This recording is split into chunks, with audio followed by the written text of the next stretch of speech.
सारे शहर में सिर्फ एक ऐसी दुकान थी जहां विलायती रेशमी साड़ी मिल सकती थी, और सभी दुकानदारों ने विलायती कपड़े पर कांग्रेस की मुहर लगवाई थी। मगर अमरनाथ की प्रेमिका की फरमाइश थी, उसको पूरा करना जरूरी था। वो कई दिन तक शहर की दुकानों का चक्कर लगाते रहे, दुगुना दाम देने पर तैयार थे, लेकिन कहीं सफल मनोरथ न हुए और उसके तकाजे बराबर बढ़ते जाते थे। होली आ रही थी। आखिर वह होली के दिन कौन सी साड़ी पहनेगी? उसके सामने अपनी मजबूरी को जाहिर करना अमरनाथ के पुरुषोचित अभिमान के लिए कठिन था। उसके इशारे से वह आसमान के तारे तोड़ लाने के लिए भी तत्पर हो जाते। आखिर जब कहीं मकसद पूरा न हुआ तो उन्होंने उसी खास दुकान पर जाने का इरादा कर लिया। उन्हें यह मालूम था कि दुकान पर धरना दिया जा रहा है। सुबह से शाम तक स्वयंसेवक तैनात रहते हैं और तमाशाइयों की भी हरदम खासी भीड़ रहती है। इसलिए उस दुकान में जाने के लिए एक विशेष प्रकार के नैतिक साहस की जरूरत थी, और यह साहस अमरनाथ में जरूरत से कम था। पढ़े लिखे आदमी थे, राष्ट्रीय भावनाओं से भी अपरिचित न थे, यथाशक्ति स्वदेशी चीजें ही इस्तेमाल करते थे।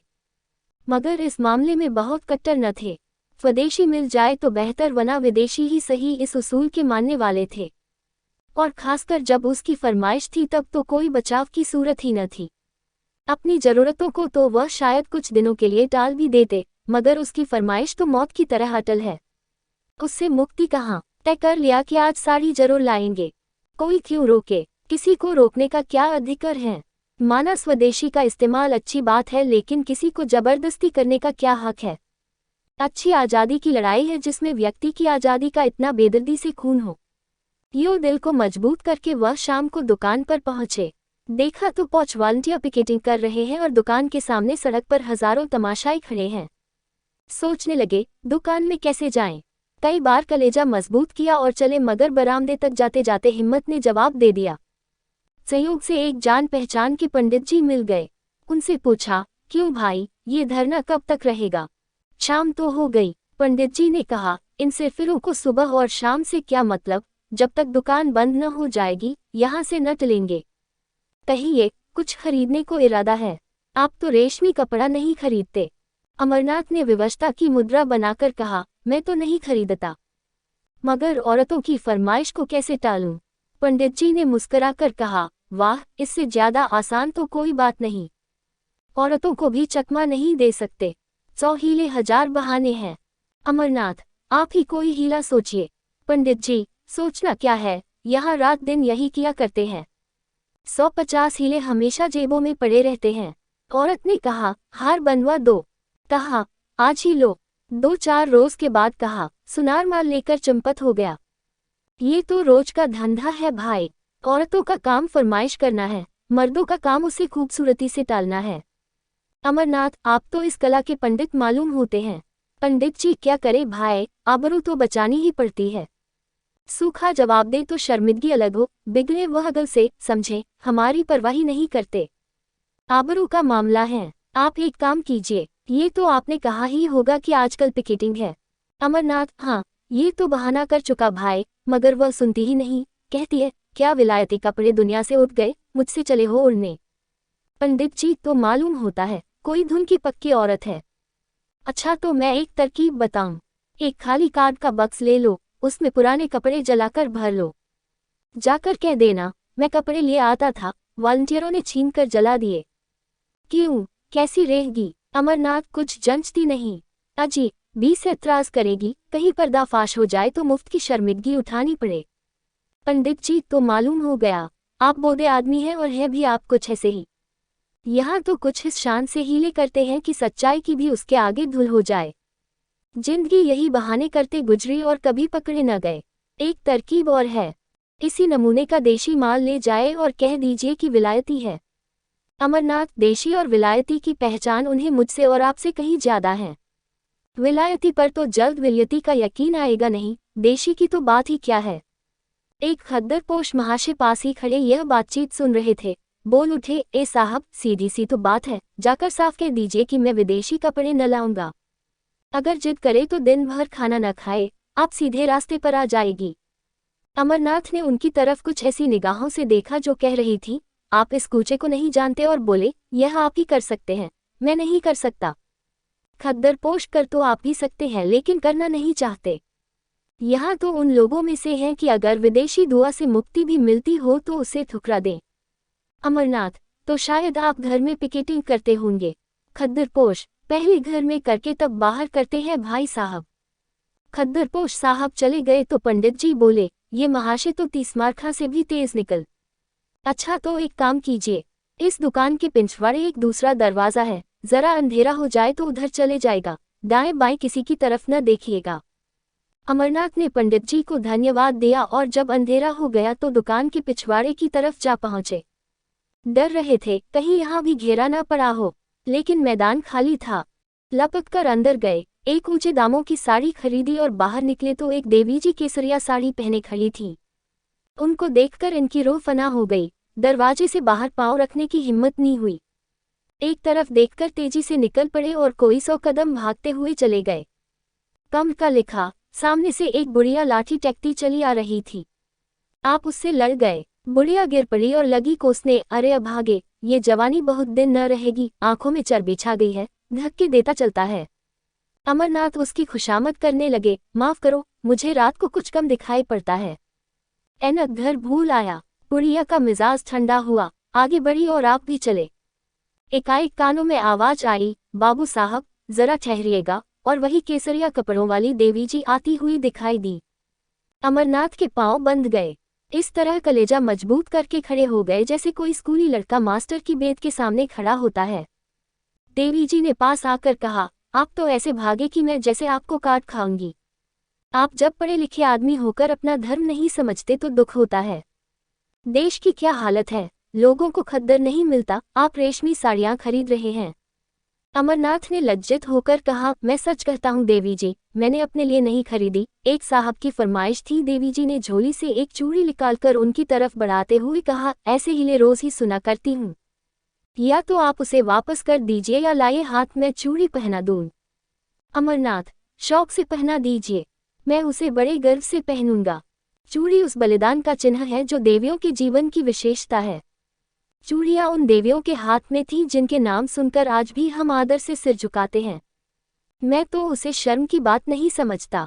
आप अगर और कोई चीज पहनाना चाहें तो वह भी शौक से पहना दीजिए। नारी पूजा की वस्तु है, उपेक्षा की नहीं। अगर स्त्री, जो कौम को पैदा करती हैं, चूड़ी पहनना अपने लिए गौरव की बात समझती है तो मर्दों के लिए चूड़ी पहनाना क्यों शर्म की बात हो। देवी जी को उनकी इस निर्लजता पर आश्चर्य हुआ, मगर वह इतनी आसानी से अमरनाथ को छोड़ने वाली न थी। बोली, आप बातों के शेर मालूम होते हैं। अगर आप हृदय से स्त्री को पूजा की वस्तु मानते हैं तो मेरी यह विनती क्यों नहीं मान जाते। अमरनाथ, इसलिए कि यह साड़ी भी एक स्त्री की फरमाइश है। देवी, अच्छा चलिए, मैं आपके साथ चलूंगी, जरा देखूं आपकी देवी जी किस स्वभाव की स्त्री हैं। अमरनाथ का दिल बैठ गया। बेचारा अभी तक बिना ब्याह था, इसलिए नहीं कि उसकी शादी न होती थी, बल्कि इसलिए कि शादी को वह एक आजीवन कारावास समझता था। मगर वह आदमी रसिक स्वभाव के थे, शादी से अलग रहकर भी शादी के मजों से अपरिचित न थे। किसी ऐसे प्राणी की जरूरत उनके लिए अनिवार्य थी जिस पर वह अपने प्रेम को समर्पित कर सके, जिसकी तरावत से वह अपनी रूखी सूखी जिंदगी को तरोताज़ा कर सके, जिसके प्रेम की छाया में वह जरा देर के लिए ठंडक पा सके, जिसके दिल में वह अपनी उमड़ी हुई जवानी की भावनाओं को बिखेर कर उनका उगना देख सके। उनकी नज़र ने मालती को चुना था जिसकी शहर में घूम थी। इधर 1.5-2 साल से वह इसी खलिहान के दाने चुना करते थे। देवी जी के आग्रह ने उन्हें थोड़ी देर के लिए उलझन में डाल दिया था। ऐसी शर्मिंदगी उन्हें जिंदगी में कभी न हुई थी। बोले, आज तो वह एक न्योते में गई हैं, घर में न होंगी। देवी जी ने अविश्वास से हंसकर कहा, तो मैं समझ, यह आपकी देवी जी का कसूर नहीं, आपका कसूर है। अमरनाथ ने लज्जित होकर कहा, मैं आपसे सच कहता हूँ, आज वह घर पर नहीं। देवी ने कहा, कल आ जाएंगी। अमरनाथ बोले, हाँ, कल आ जाएंगी। देवी, तो आप ये साड़ी मुझे दे दीजिए और कल यहीं आ जाएगा, मैं आपके साथ चलूंगी। मेरे साथ 2-4 बहनें भी होंगी। अमरनाथ ने बिना किसी आपत्ति के वह साड़ी देवी जी को दे दी और बोले, बहुत अच्छा, मैं कल आ जाऊंगा। मगर क्या आपको मुझ पर विश्वास नहीं है जो साड़ी की जमानत जरूरी है। देवी जी ने मुस्कुराकर कहा, सच्ची बात तो यही है कि मुझे आप पर विश्वास नहीं। अमरनाथ ने स्वाभिमानपूर्वक कहा, अच्छी बात है, आप इसे ले जाएं। देवी ने क्षण भर बाद कहा, शायद आपको बुरा लग रहा हो कि कहीं साड़ी गुम न हो जाए। इसे आप लेते जाए, मगर कल आइए जरूर। अमरनाथ स्वाभिमान के मारे बगैर कुछ कहे घर की तरफ चल दिए। देवी जी लेते जाए करती रह गईं। अमरनाथ घर न जाकर एक खद्दर की दुकान पर गए और 2 सूटों का खद्दर खरीदा। फिर अपने दर्जी के पास ले जाकर बोले, खलीफा इसे रातों रात तैयार कर दो, मुहम्मा की सिलाई दूंगा। दर्जी ने कहा, बाबू साहब आजकल तो होली की भीड़ है, होली से पहले तैयार न हो सकेंगे।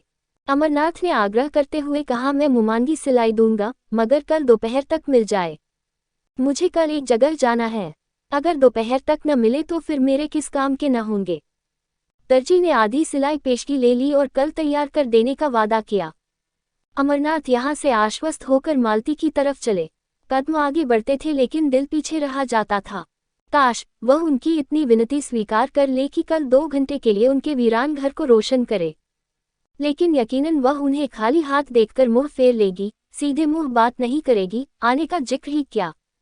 एक ही बेमुरौवत है तो कल आकर देवी जी से अपनी सारी शर्मनाक कहानी बयान कर दूं। उस भोले चेहरे की निस्वार्थ उन्मग उनके दिल में एक हलचल पैदा कर रही थी। उन आंखों में कितनी गंभीरता थी, कितनी सच्ची सहानुभूति, कितनी पवित्रता। उसके सीधे सादे शब्दों में कर्म की ऐसी प्रेरणा थी कि अमरनाथ का अपने इंद्रिय परायण जीवन पर शर्म आ रही थी। अब तक कांच के टुकड़े को हीरा समझकर सीने से लगाए हुए थे, आज उन्हें मालूम हुआ हीरा किसे कहते हैं। उसके सामने वह टुकड़ा तुच्छ मालूम हो रहा था। मालती की वह जादू भरी चित्तवन, उसकी वह मीठी अदाएं, उसकी शौखियां और नखरे सब जैसे मुलम्मा उड़ जाने के बाद अपनी असली सूरत में नजर आ रहे थे और अमरनाथ के दिल में नफरत पैदा कर रहे थे। वह मालती की तरफ जा रहे थे, उसके दर्शन के लिए नहीं, बल्कि उसके हाथों से अपना दिल छीन लेने के लिए। प्रेम का भिखारी आज अपने भीतर एक विचित्र अनिच्छा का अनुभव कर रहा था। उसे आश्चर्य हो रहा था कि अब तक वह क्यों इतना बेखबर था। वह तिलिस्म जो मालती ने वर्षों के नाज नखरे हाव भाव से बांधा था, आज किसी छू मंतर से तार तार हो गया था। मालती ने उन्हें खाली हाथ देखकर त्योरियां चढ़ाते हुए कहा, साड़ी लाए या नहीं। अमरनाथ ने उदासीनता के ढंग से जवाब दिया, नहीं। मालती ने आश्चर्य से उनकी तरफ देखा, नहीं। वह उनके मुंह से यह शब्द सुनने की आदी न थी। यहाँ उसने संपूर्ण समर्पण पाया था। उसका इशारा अमरनाथ के लिए भाग्य लिपि के समान था। बोली, क्यों अमरनाथ, क्यों नहीं लाए। मालती बाजार में मिली न होगी, तुम्हें क्यों मिलने लगी, और मेरे लिए। अमरनाथ, नहीं साहब, मिली मगर लाया नहीं। मालती, आखिर कोई वजह, रुपये मुझसे ले जाते। अमरनाथ, तुम खामखाह जलाती हो, तुम्हारे लिए जान देने को मैं हाजिर रहा। मालती, तो शायद तुम्हें रुपये जान से भी ज्यादा प्यारे हों। अमरनाथ, तुम मुझे बैठने दोगी या नहीं। अमर, मेरी सूरत से नफरत हो तो चला जाऊं। मालती, तुम्हें आज हो क्या गया है, तुम तो इतने तेज मिजाज के न थे। अमरनाथ, तुम बातें ही ऐसी कर रही हो। मालती, तो आखिर मेरी चीज क्यों नहीं लाए। अमरनाथ ने उसकी तरफ बड़े वीर भाव के साथ देखकर कहा, दुकान पर गया, जिल्लत उठाए और साड़ी लेकर चला तो एक औरत ने छीन ली। मैंने कहा, मेरी बीवी की फरमाइश है तो बोली मैं उन्हीं को दूंगी, कल तुम्हारे घर आऊंगी।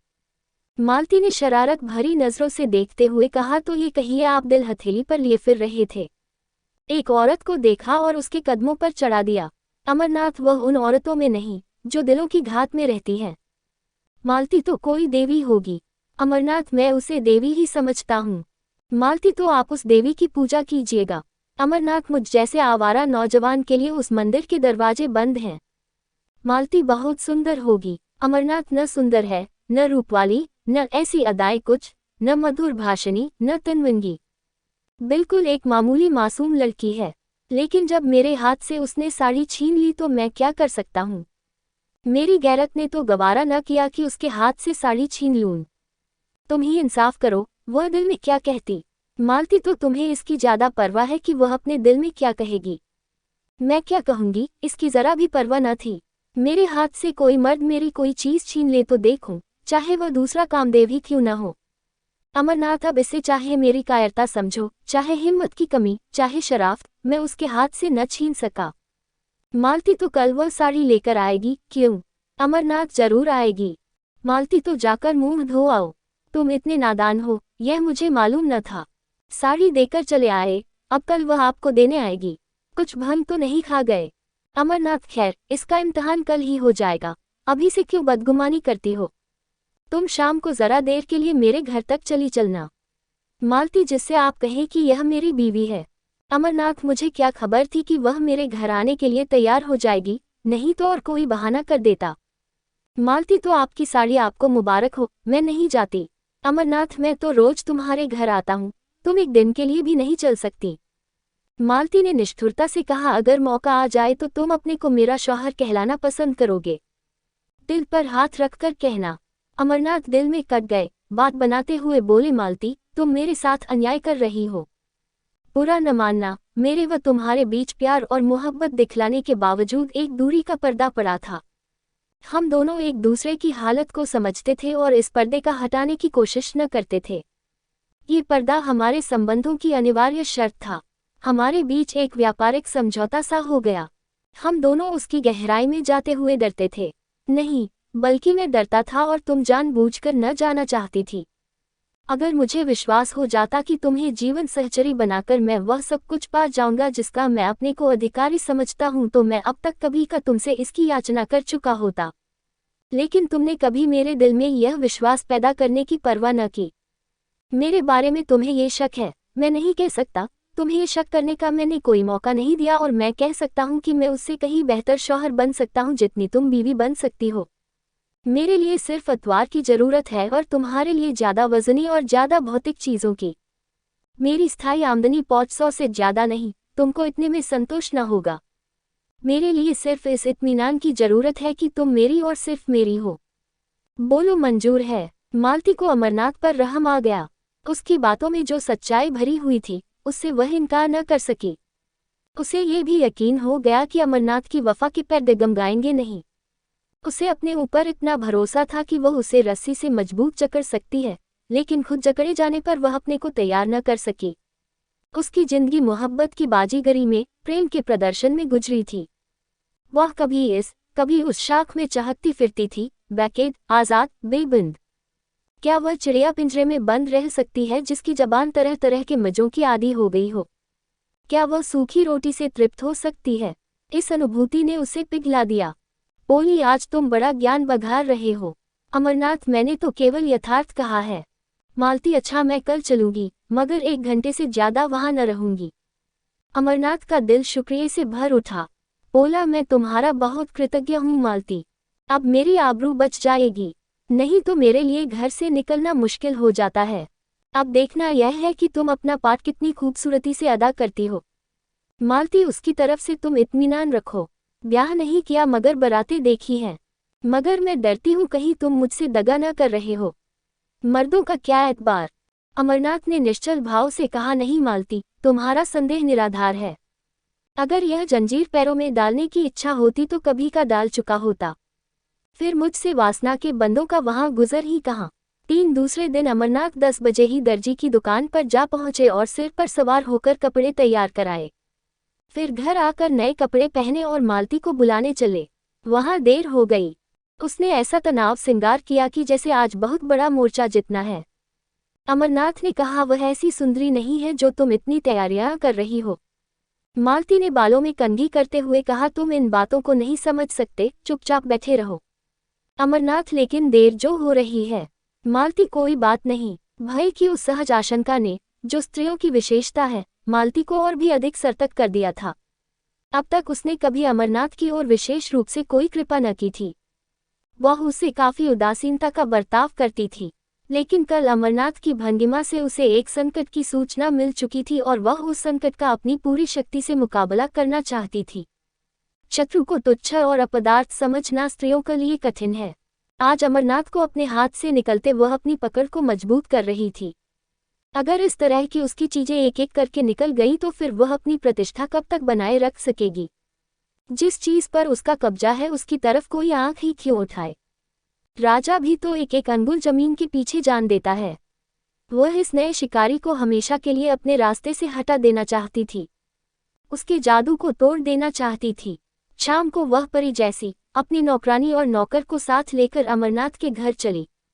अमरनाथ ने सुबह 10 बजे तक मर्दाने घर को जनानेपन का रंग देने में खर्चा किया था।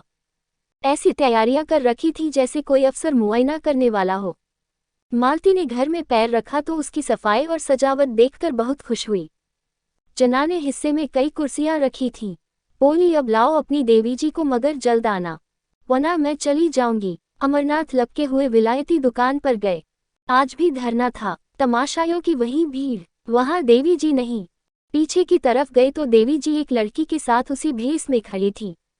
अमरनाथ ने कहा, माफ कीजिएगा, मुझे देर हो गई, मैं आपके वादे की याद दिलाने आया हूँ। देवी जी ने कहा, मैं तो आपका इंतजार कर रही थी। चलो सुमित्रा, जरा आपके घर हो आए।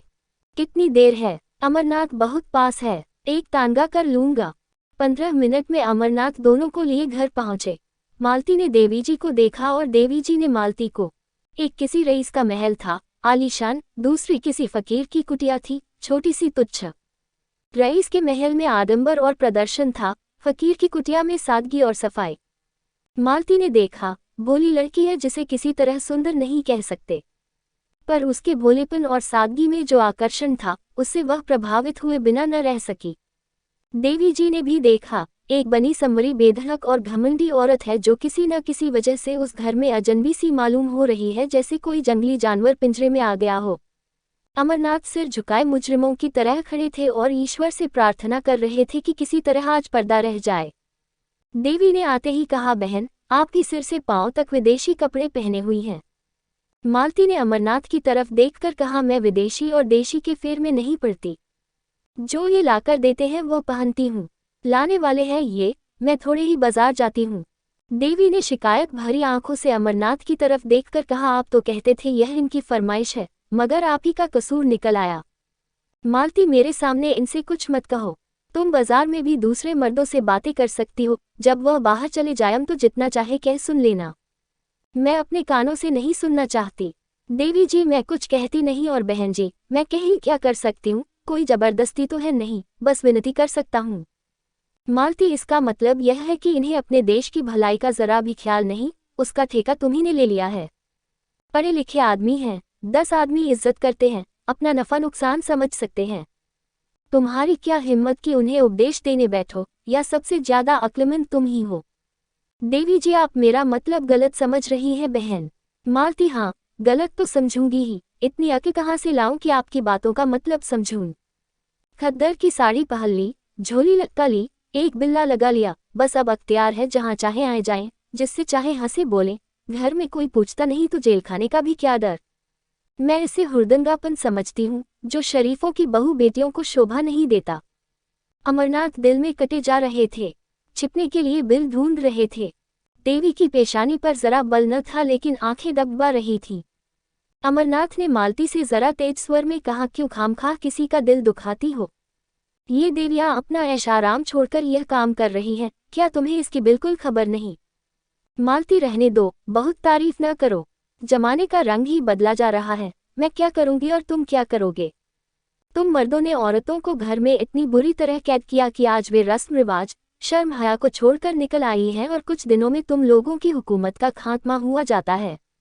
विलायती और विदेशी तो दिखलाने के लिए हैं, असल में यह आज़ादी की ख्वाहिश है जो तुम्हें हासिल है। तुम अगर 2-4 शाया कर सकते हो तो औरत क्यों न करें?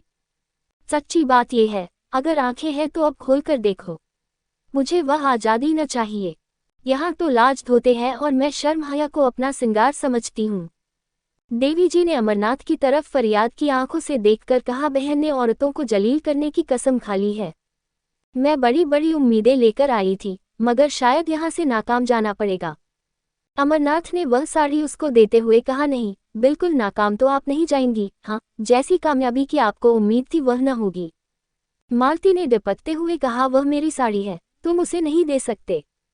अमरनाथ ने शर्मिंदा होते हुए कहा, अच्छी बात है, न दूंगा।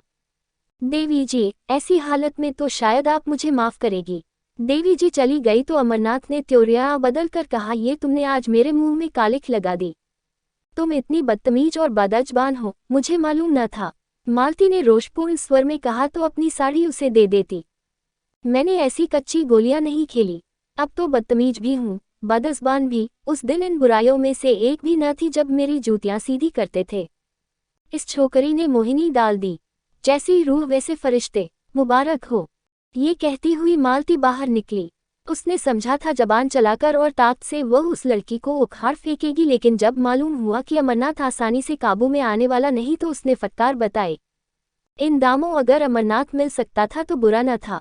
उससे ज्यादा कीमत वह उसके लिए दे न सकती थी।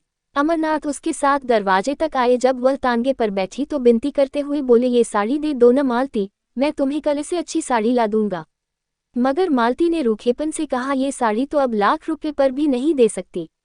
अमरनाथ ने त्योरियां बदलकर जवाब दिया, अच्छी बात है, ले जाओ, मगर समझ लो यह मेरा आखिरी तोहफा है। मालती ने होंठ चढ़ाकर कहा, इसकी परवाह नहीं, तुम्हारे बगैर मैं मर नहीं जाऊंगी, इसका तुम्हें यकीन दिलाती हूँ।